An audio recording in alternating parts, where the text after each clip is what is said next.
We're a couple of Kiwis living in Australia who 10 years ago bought a 28-foot yacht to refit and live on, to learn about living aboard and save enough money to buy a stripped-out, sunken 70-ton steel trawler. Our dream was to convert a diesel fishing boat into a biodiesel, veggie oil, solar wind-powered expedition and research boat capable of handling big seas, big projects and taking a crew from around the world and online with us. After rebuilding her, we'll soon be launching with our crew to do research, projects, expeditions, innovative engineering and work around the world. Welcome aboard. G'day, welcome back. This week, we built this! Because Stu and Vicky are arriving in their little Detroit-powered Renko machine, and they need a place to stay because they're going to strip out Renko and turn it into a bit of a bomb site for a couple of weeks. We also got stuck into our snack bar in the Galley and got that finished. And with Stu's help, we're going to smash the rest of that Galley out and get it done. I'm over it. I want to do something a bit more engineering-y. This is our double bed that we've just created. So this frame has just been built. It's all epoxy. The corners and everything have been nuked with epoxy so the end grain's covered up. It's nice and strong and it hopefully won't have any issue with water over its life. We'll put drawers and storage underneath this. We've also got an extractor fan system that we created in episode 168. And then this piece of ply on the right hand side flips over top. You're looking at the bottom and it goes on top of that frame just there. And this is where our foam mattress will sit. This is the side that the mattress sits on. That's all dry. As soon as we can, we're going to get this mattress on top of it so we can cut it to size. Base is in, and I'm all about the base. This is screwed down, solid as. That's a load test, by the way. The only thing I haven't done, so these are all screwed in nice and tight. They're gusseted underneath, like we showed earlier. These hatches for the floor, see how they kind of overlap a leg ever so slightly. This one here doesn't quite touch it, but that one there does. What I'm going to do is make it parallel, so like it'll just be a long rectangle. So I'm going to essentially cut a triangle off the side, screw it in, and then have a long rectangle lid. I might break it into two as well, so that it's two small lids rather than one big lid. This one here is quite a long, thin hatch, goes down that way quite a bit. I'm going to leave that as is.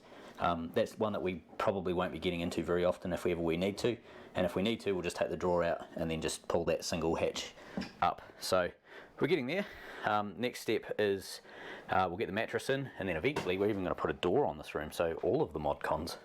Mattress needs to be trimmed. We've got a bit of a funny shape that we have to cut out of it. So I've trimmed a few of these foam mattresses. If you've never done it, there's a pretty simple way of doing it. I'll show you how we get a nice clean cut. We take a regular cutting knife, just one of those blades that you get in sort of like a regular craft knife, whatever you want to call them, and then put it in a really chunky handle, in this case a pair of ice grips. No, pretty thick mattress, I think it's 8 inch, so it gives you an idea. You can cut about probably 2.5 maybe inches per go. Last one.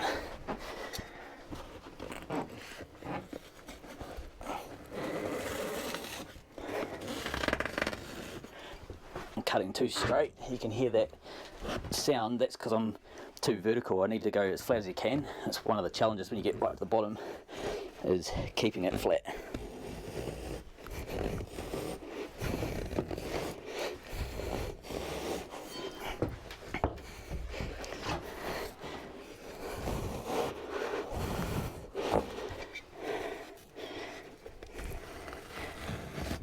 This is easier if you're doing it like on a flat surface, not buried in the bottom of an expedition boat. Like, fair's fair.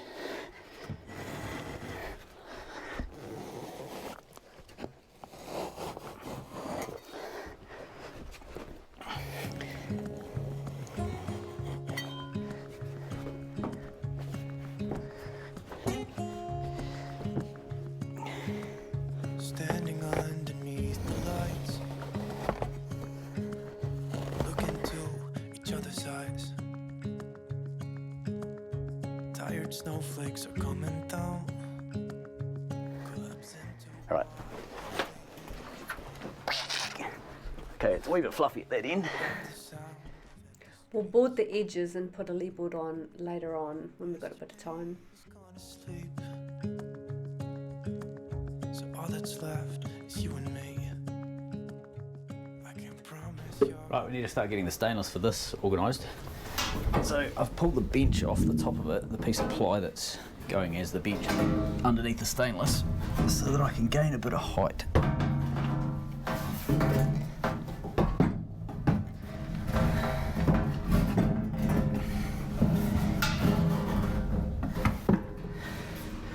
So the insulation is going to be coming down 120mm, so this piece of stainless will protrude up through the insulation, so the roof will have to stop at the stainless, but it's also a real easy crisp surface to stop it at, so partly why I'm thinking of doing it that way. So even though this doesn't come right to the roof, it actually doesn't matter. The roof will be down right the way around it, so that should work out alright.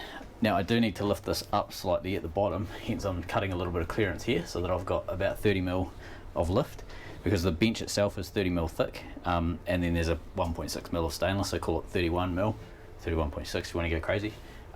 So I have to allow that to be basically able to shimmy to issue. I'm going to take a bit more out.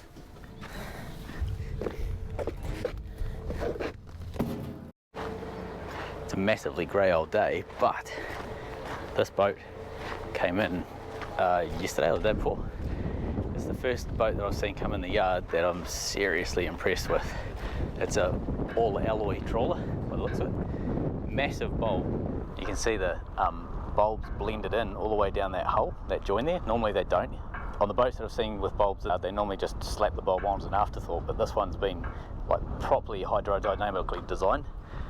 The stabilizers, they're covered in fully on each side, so it's a big, like a stick out chine, I suppose you could call it. Normally they just weld a big flat plate on the side of the boat like that and then put a few braces on. This is, the whole thing's been covered in, which is pretty unique. I've never actually seen that on a boat before. This grill on the front of the nozzle is very similar to what we're going to build for Brupeg, namely to deflect ice. We've been told we probably don't need to, but I don't know, it's pretty easy to do. I don't necessarily know if it's going to add so much drag that it's going to be a problem, and we're going to have it bolt on and off like these guys here have got.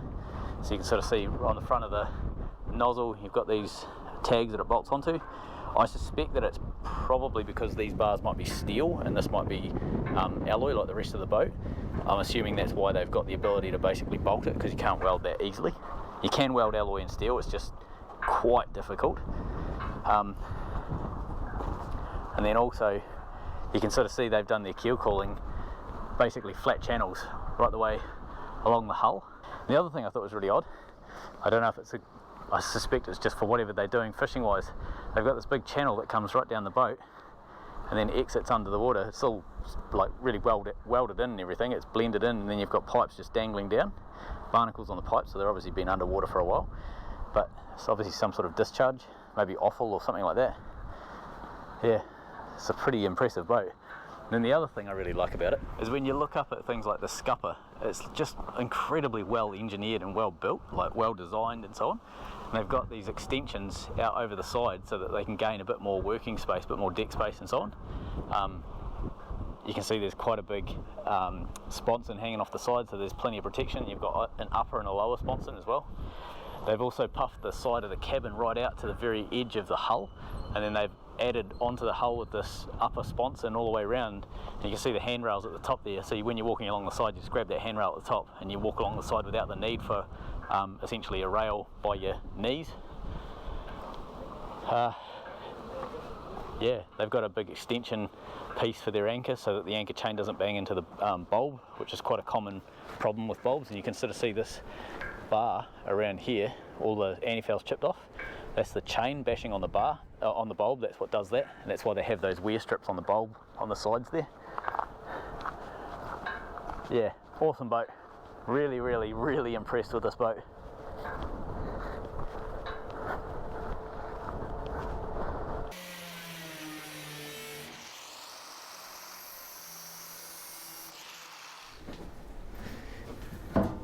So let's start stacking them up so we get the right height.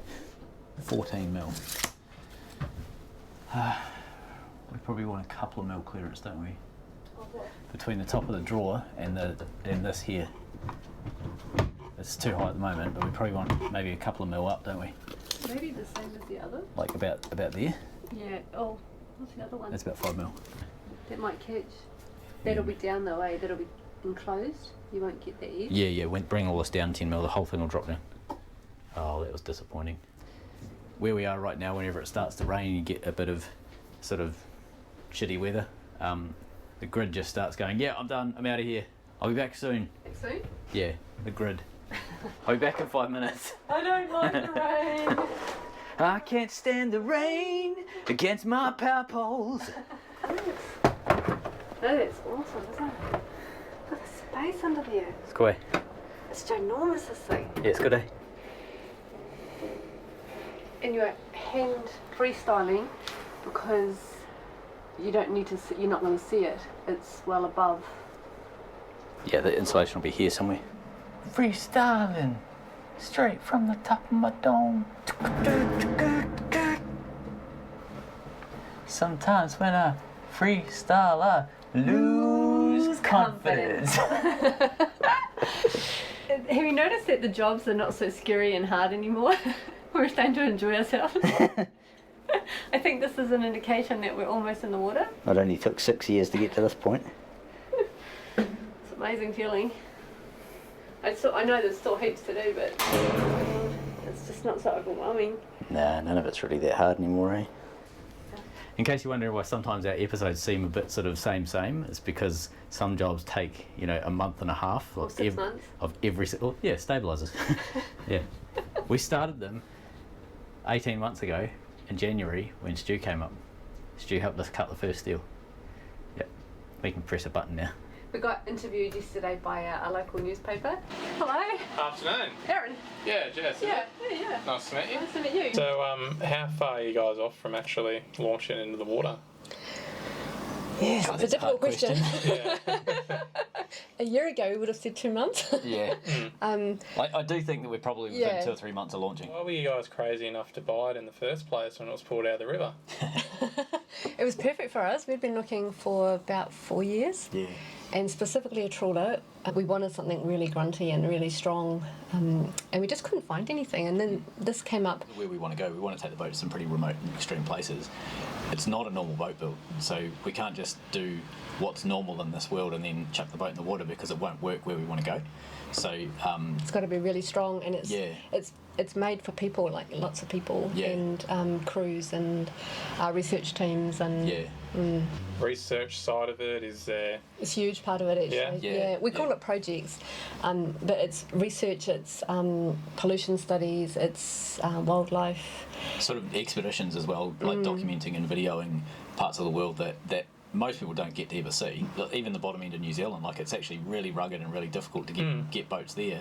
It's a love of nature, Yeah. and it's a love of wild places and isolated places, but it's also the projects. Like one of the things that really matters to us is vets, like guys and women who have given themselves to their country to protect their country. So it's really varied what we want to do, and we listen to our patrons and we listen to our viewers as to where and what will happen next. So we don't make the decision ourselves. We have what's called a Patreon roundtable. Yeah. And we get online once a month, and we take to them what the options are, and they help us decide what we do. It really is a community-led project. Like they help guide where the final destination ends up being. Because they're paying for it.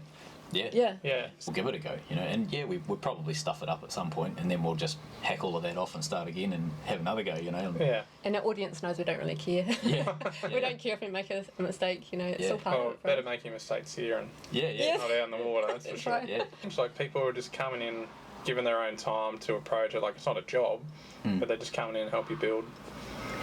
They always talk about what it means to them. Yeah. Because we're very open and honest about how it is for us and what it takes to do it. And I think they understand that we're doing it for the community, for people. It's like, I think it would be different if it was just a couple wanting to use that as an income or a workforce to go somewhere. Whereas for us, it's not about that. And we're very open about what it is for us. So I think it matters to them. How many people can actually sleep in here and live in here and... Six, comfortably. There's two answers to that. Yes, Comfortably right. 6. And then sardines. And then sardines, you could probably do 12, sleeping 12. Right. Yeah. But yeah, on a long trip, like say Antarctica or something like that, we'll probably go down to maybe 5, and that's partly because if you have too many people on, it just becomes really difficult to be on the boat.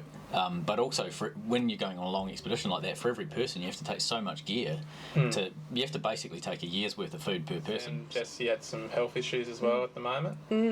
Yeah, I had everyone heard about it. It was a clamp, a big clamp dropped on my head from about a metre. And a big clamp, like a big metal clamp. So yeah, I was diagnosed with a significant brain injury. So I've had lots of challenges health-wise, and I've kind of I've bet them really mostly, and I managed what I can't. When was that? You were in a wheelchair probably 12 months ago. Yeah, for 2 years I was in the chair permanently, pretty much. You were. Yeah. You couldn't really walk up and down the stairs, so we built a chairlift. I've always been a bit unwell, but about a year and a half into the project, I got really sick, and it looked like I wasn't going to do very well. And so we were on a real timeline to get me in the water, so I was still mobile while I could be on board. And sort of it took 3 years that was the first head injury I had in Brisbane. Happened. That's a great story. We were living on our yacht in Brisbane, and a freak storm came through, and Jess was on the yacht, and a 60-knot squall came through, and it had golf ball sized hail. And the boat was getting shredded, basically. All the canvas was getting destroyed, and the solar panels were getting destroyed and everything. And Jess thought, I'll go out in the middle of it and I'll see if I can pull a solar panel down, you know. And she got smashed in the head by a golf ball sized hail. And yeah, gosh. Yeah. So that sort of started the downward sort of trajectory. Yeah. And 4 years later, I came right, and I had underlying conditions, and that was all sort of sorted out. And then, bam, another one. Just recently, so that was 8 weeks ago. Yeah.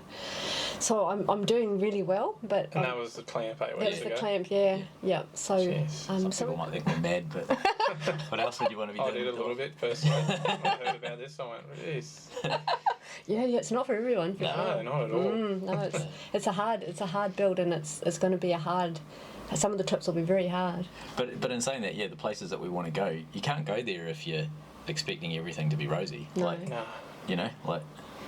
Yeah, we've grown up out of this, haven't we? Yeah, absolutely. Not to whinge and worry about so much. We just get on with it. Yeah. Yeah. Well, probably all the questions I'd ask you guys, actually. Yeah, nice. Yeah. Oh, probably the last one. How old are you two? What am I? I'm 38, am I? Mm-hmm. Yeah. I'm 50. 50? Really? Yep. Well, it sounds like you're going to do it. Yeah. It's going to be really easy by the sounds of it. Just going to launch it and sail away. Going to do it, yes. Going to be really easy, probably not. The thing is, we'll get in the water, and they'll hang us there in the lift for a couple of hours, and we'll just see if anything leaks before we do anything else. Yeah, good idea. It'll be step by step. Yeah. We've got a lot of support though. It's brilliant. Yeah. Okay, so with this in that position, I've figured out the height issue, so we need to basically make some adjustment sticks to lift up the 30mm ply that I've got going underneath the bench. So the reason why I've got a slab of ply going underneath is being 1.6mm stainless. It's going to have some flex, and I don't want that. I want it to be nice and solid. This bench over here was professionally made, and it's got a slab, I don't know what the plywood size is, but it's probably like 20-25mm, something like that. We can get this 30mm ply pretty cheap, so that's what I've been using as our underbench wood. So it's a nice stiff base for the ply for the stainless to sit on. So I need to basically create the thingies to lift it up. You happy with that? It's the first time you've probably seen it together, isn't it? It's a lot of stainless, isn't Yeah. it? What's the finish here? Is it wood or? I don't know. Like you have to have some sort of. Yeah, almost need like a capping, like a thing to clip over, eh? I was going to try and join it just hard up against that ply. I like the idea of that. Yeah, and I don't know what to do on this edge. What edge? Like, I've got to cut down here somewhere, right? So you'll either see a piece of stainless, or I don't quite know what yet. I don't think that's a problem. No. The only thing is, it sticks out, look, because of that. Yeah, this needs to be screwed into these two. That'll come together like that. No, here, look, this. Yeah. Oh, right. Are you going to route a channel in the wood? I could, yeah. This is what we're talking about. There's a lip here on the bottom piece of stainless. This piece of stainless is basically folded up, and this piece here sits over top, so you might be able to sort of see it just there like that. What we're thinking is that's always going to cause a bit of a misalignment, so we could route into this plywood by a couple of mil just route a strip all the way down and basically sink this bench into the walls ever so slightly, and it would allow this piece of stainless to sit flush on the plywood. We've made our little 20mm packers, they've worked well. We've got our timber for the top, we had to skim a bit off, and we've taken the side off the fridge. We're going to do a little bit of a route along here so that we can fit the stainless in.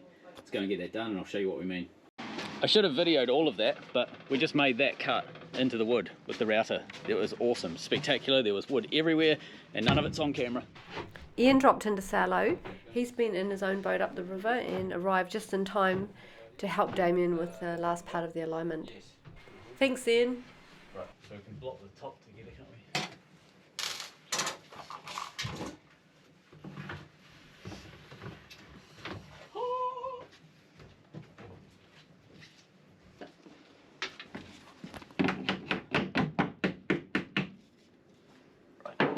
That's perfect because that's going to be really hard to get out, so it's great. So, okay, is that alright where it's sitting like that? Wow. That's it. Okay. And then, Okay, should we test the splashback? yep.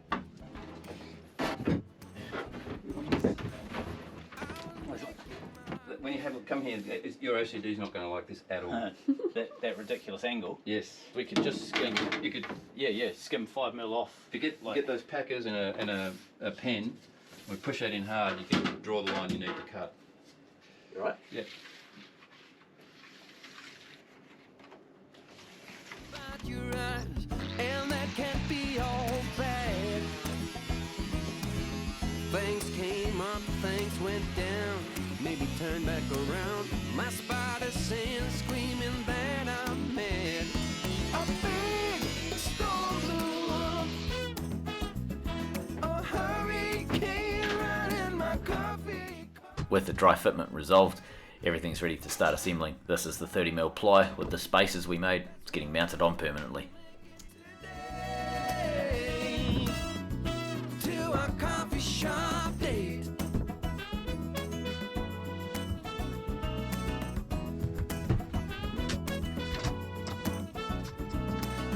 I must admit to some X-rated thoughts of what I'd like to do to you. So I guess I can see how bad it rhymes playing you for. Hey Jess, can I borrow you and most of your weight? Pick up the phone, dial your number on the tone to set things straight.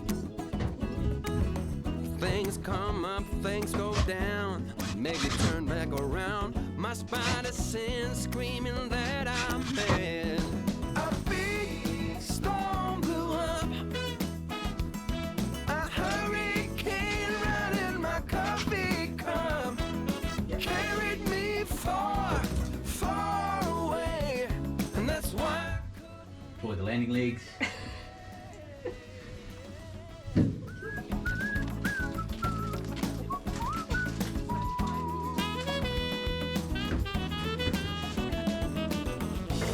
Hello. You're making good time.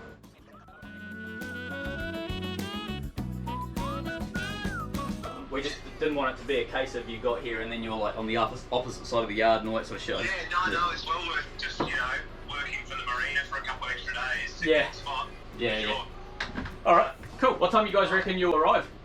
Good question. I think it's about 60 miles, 7 nights, so probably about 9 or 10 hours time. So what does that put us at? 12 puts us at 9, so about, I guess maybe sunset, maybe a little bit after, I don't know. Yeah, nice. Is the motor running okay? I can't hear it. Yeah, it is running okay. Thank you. To our coffee shop, Dave. Our coffee shop, Dave. Our coffee shop, Dave. Our coffee shop, Dave.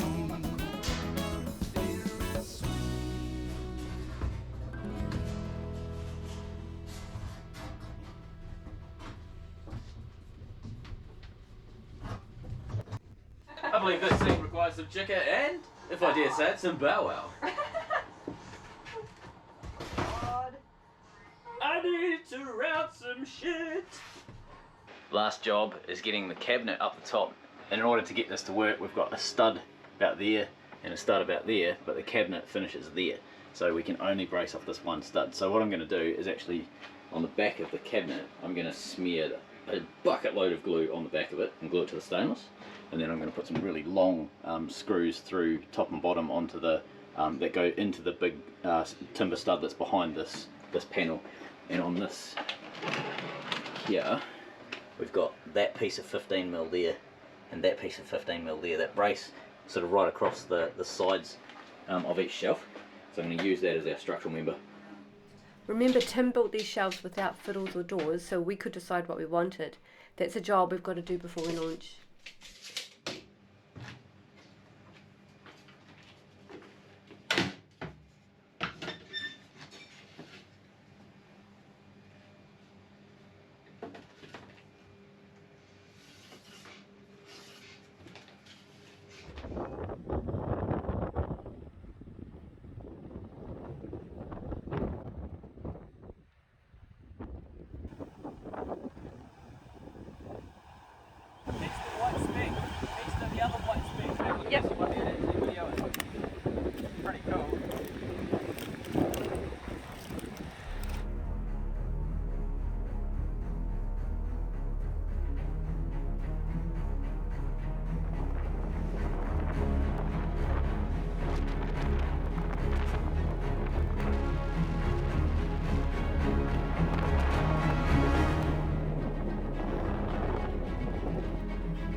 Leaving a little Damien droplet for them to find. Yeah.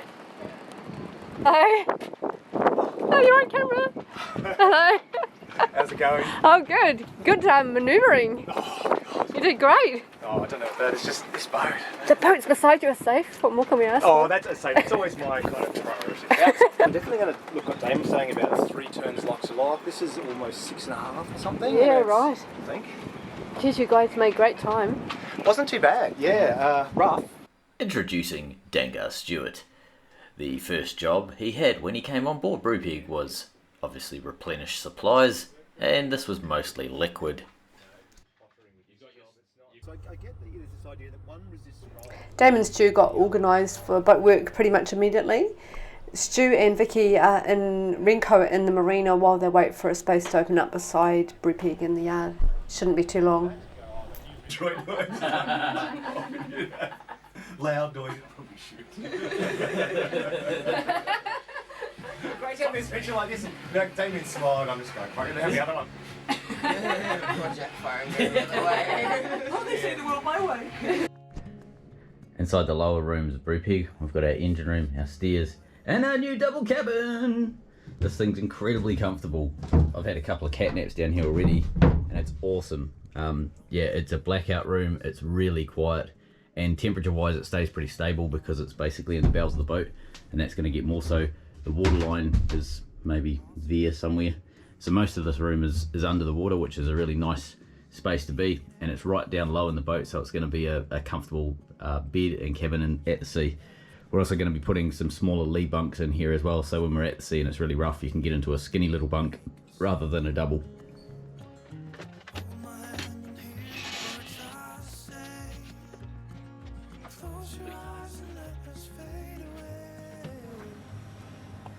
prep bench looking radiant from top to bottom. We've only got a little bit left to go and this kitchen's going to be finished. With Stu's help, we're going to smash it out and we can get onto something far more interesting, like stabilizers, sandblasting, or sitting next to the Cummins, rubbing it, saying things like, "Who's a good boy?"